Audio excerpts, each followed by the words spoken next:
È un vero peccato che non possiate sentire l'odore di questi biscotti, perché profumano di bontà. Il merito è tutto di un ingrediente speciale: loro.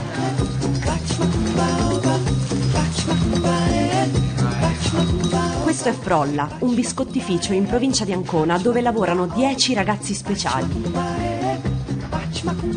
Ora è diventato anche un bar. Ed è qui che conosco Elisa e Marco.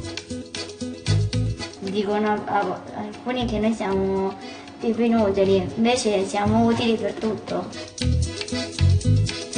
È stata sempre discriminata dai coetanei che ho avuto, ma per me non mi importa, ho lottato sempre contro tutti e tutto. Infatti prima di venire qui ne parlavo con mamma, dove andrò al lavoro, alla fine ecco. Perché tu guadagni anche dei soldi qua? Sì. È un lavoro a tutti gli Sì. effetti?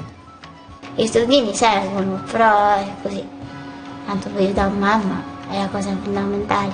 È questo che mi rende tanto felice, perché almeno sono utile per mamma, per babbo, per mia sorella, ho anche un cane.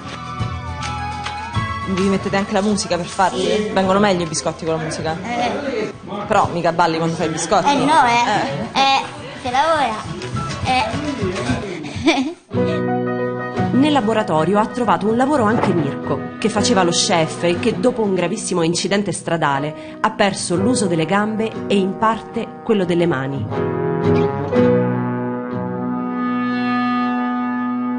Siamo entrati subito in simbiosi proprio per il fatto che quelle che sono le mie mancanze vengono sopperite da loro. Dove non funzionano le gambe, magari ho delle gambe buone in loro, ho delle mani buone in loro.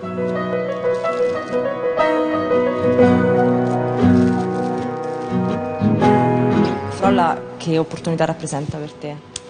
È l'opportunità di ritornare nel mondo del lavoro. Mi dà modo di lavorare col sorriso. Frolla è più di un posto di lavoro, è una vera e propria famiglia. Ti piace lavorare con Marco? Tanto. Le cose che mi piace è che andiamo d'accordo, quello è importante. Ciao. A te, perché ti voglio bene. Siamo una grande famiglia perché in un posto di lavoro meglio che si instaura l'amicizia fondamentale, perché senza amicizia, senza amore, senza niente che lavoro è? È solo per dire ce vado e basta. Il papà di questa famiglia è Jacopo, un pasticcere di 26 anni che si è inventato tutto il progetto. Per noi è un fratello, tutto quello che fa per noi non lo farebbe mai nessuno. E infatti è speciale tanto, noi tutti gli vogliamo bene tanto. Abbiamo un fuoco dentro che grazie a Jacopo che si espande.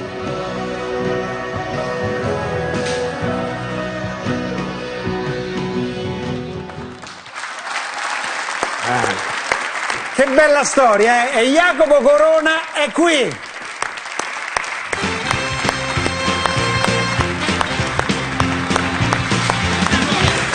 Ecco, ora rubiamo Jacopo il palcoscenico televisivo, non senza prima aver ringraziato TV2000 per questo bel servizio andato in onda tempo fa sui suoi canali.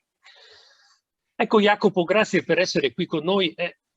Il filmato ci ha mostrato una storia davvero bella, come ha detto il giornalista, e interessante. E vuoi dirci in breve com'è iniziata?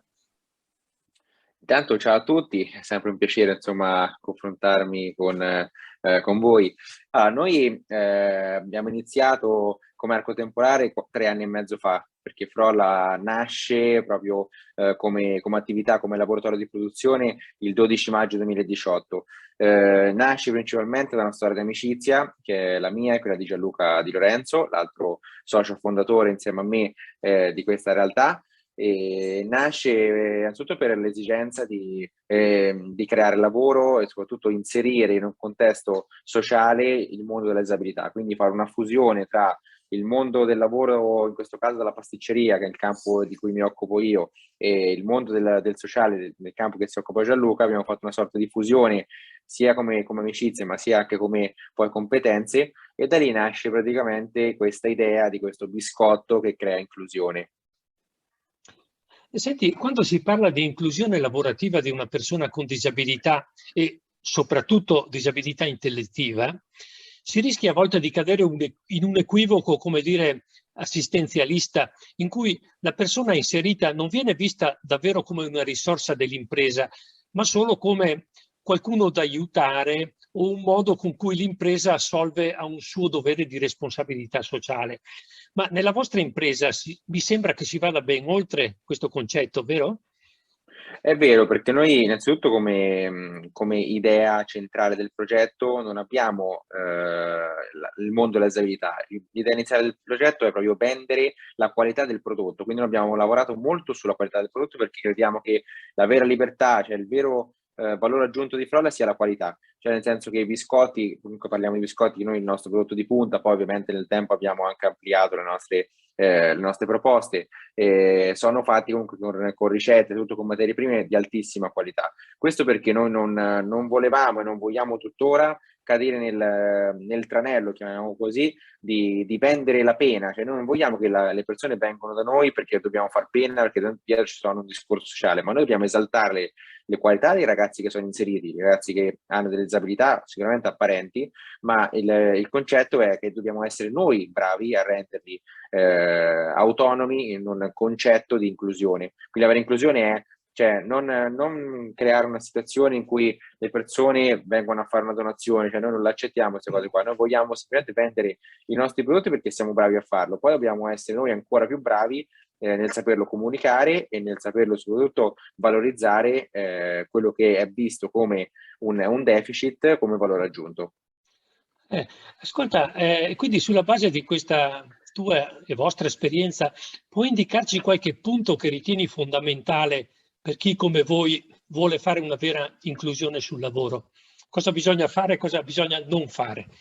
Allora, guarda, noi fondamentalmente ci basiamo innanzitutto sul tema della condivisione. Per noi la condivisione è un valore fondamentale, cioè nel senso proprio sia come valori, ma proprio sia anche come idee, ma proprio come anche apertura verso la società. Cioè, quindi noi cerchiamo di condividere la nostra scelta di vita, perché fondamentalmente è una scelta di vita, e renderla, tra virgolette, una cosa normale, perché oggi viene visto, no? Tante volte la gente dice bravi per quello che fate per questi ragazzi, ma noi non è che siamo bravi noi, cioè noi abbiamo scelto questa vita perché ci piace innanzitutto e per noi è una cosa che ci gratifica. Poi che ci sia tutto il concetto che abbiamo noi come apertura, noi diciamo sempre che da Frolla non abbiamo le porte aperte, ma non le abbiamo per niente, perché noi dobbiamo essere i primi ad accogliere e di conseguenza le persone devono entrare in un contesto libero, no? In cui possono tranquillamente esprimersi, ma anche come idee, ma anche come pratica, quello che pensano meglio e possono portare tranquillamente un valore all'interno di una cooperativa che in realtà è una community o meglio una famiglia.